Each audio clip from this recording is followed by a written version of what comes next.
Well, I'm just back. I joined late because my flight from Cucuta was delayed, where I've been spent about 48 hours in Cucuta, and the humanitarian situation there is abysmal.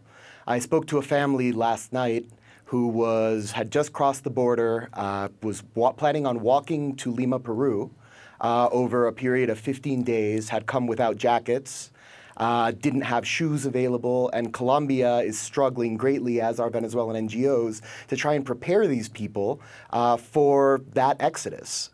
It's very, very difficult on the ground right now, both in Venezuela and at the border. You have hyperinflation, you have increased violence, and you have increased lawlessness. At this point, Maduro essentially has solid control over Caracas, some of the oil regions, but the government presence in much of the Venezuelan interior is essentially absent.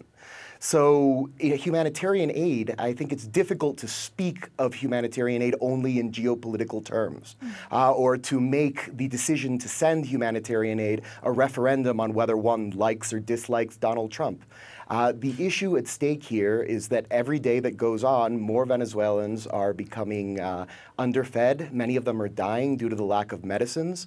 Mr. Velasco is correct in bringing up that this does create a difficult situation strategically for Nicolás Maduro, who has said numerous times that there is no problem, that there is no economic crisis of his own making, and that anybody who tells you differently is either a CIA agent provocateur, part of some oligarch-aligned media elite.